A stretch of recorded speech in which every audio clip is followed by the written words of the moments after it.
Alright, so I'm back, and as usual, I'm going to be recommending and reviewing 3 animes for you guys to watch.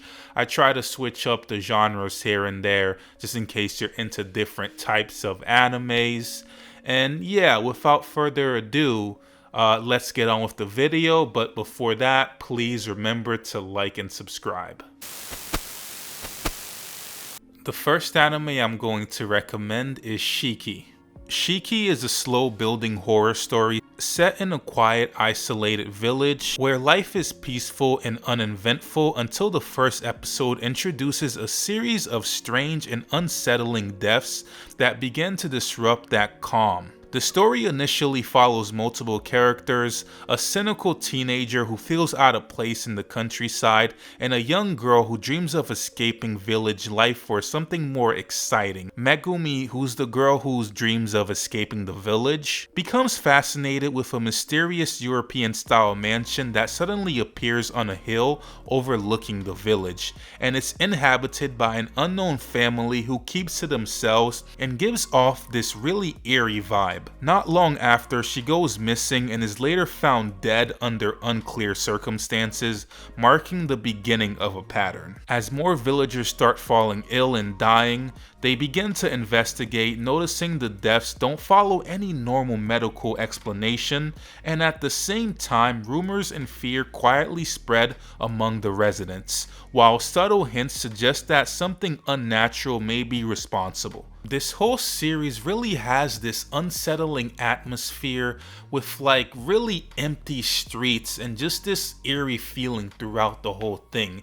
It really is a true horror anime. What starts as a few suspicious deaths begin to feel like the beginning of a larger, more terrifying phenomenon, setting up a story where the line between superstition and reality slowly disappears, and the villagers are forced to confront a hidden horror that threatens to consume them all. I feel like horror anime is really underrated and basically a lost art at this point. And you have anime like this, Shiki, which aired a while ago. This is like over 10 years old. That really makes you feel like it is a lost art, and there's not really anything like it these days that much anymore, because you have the basic genres like the shonens, the romances, the comedy, but you really don't have like the horror animes. This reminds me of Another, Corpse Party, a whole bunch of different horror anime that really are in this lane but aren't really that common, and this really does have that feeling. So if you're into that type of stuff, I know not everyone is, and you haven't seen this anime because it actually is somewhat known at this point, then I would recommend it. The next anime I'm going to recommend is You and I Are Polar Opposites. This is a light, character-driven romantic story that focuses on the contrast between two very different high school personalities. Suzuki, who's the girl, is an outgoing, energetic girl who cares a lot about fitting in and being liked.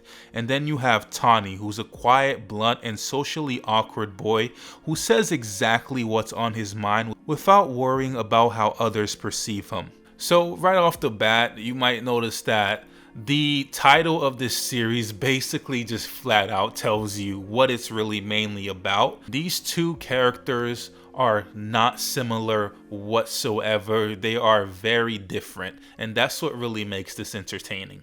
Suzuki is shown constantly going with a crowd, laughing along with others and agreeing even when she doesn't fully mean it, and trying to maintain harmony in her friend group, but she internally feels a bit fake and frustrated with herself. While Tani, on the other hand, stands out because he does the complete opposite. He doesn't pretend, he doesn't follow social cues, even if it makes situations uncomfortable.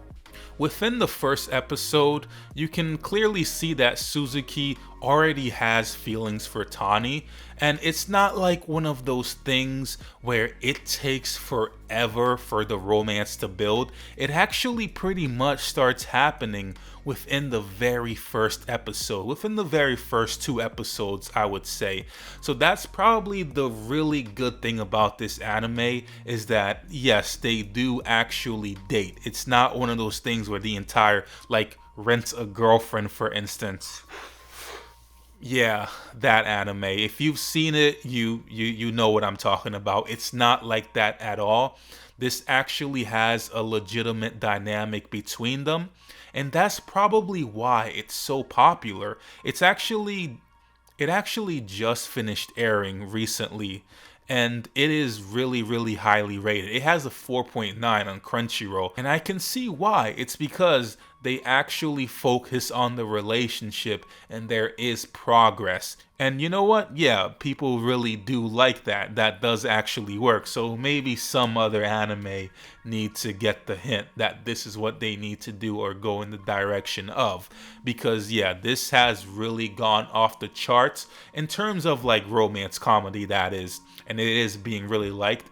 And I'm pretty sure there will be like another season. I would be very surprised if there isn't. Final anime I'm going to recommend is Full Metal Panic. This follows the story of Sosuke, who's a teenager soldier raised in war zones who works for a secret military organization and is assigned a very unusual mission in the first episode, which is to protect a normal high school girl who may possess hidden knowledge known as whispered abilities that powerful groups are trying to exploit. The episode begins with Sosuke already on assignment, treating everyday civilian life like a battlefield, constantly being on guard and suspicious of everything, and ready to respond with extreme force at even the smallest perceived threat.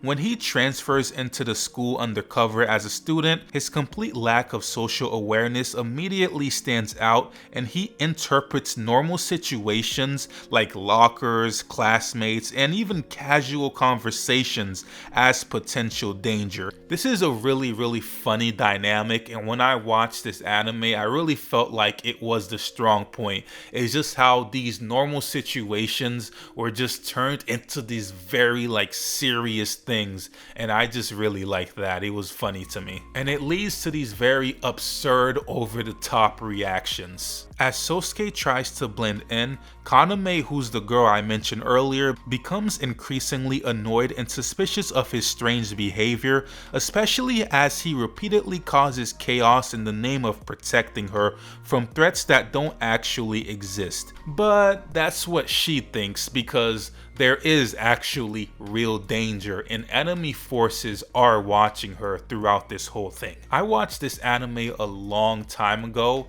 so there's still parts here and there that I don't fully remember, but I do genuinely remember enjoying it, and I do genuinely like the dynamic between the two main characters. And ironically enough, I do kind of feel like it did set the blueprint for many of the animes that air today with this sort of concept or these sort of concepts, because I really feel like there are other plots that are similar to this in other animes that just really come out today in today's time that kind of might have, I really don't have any like knowledge of it, borrowed from this concept.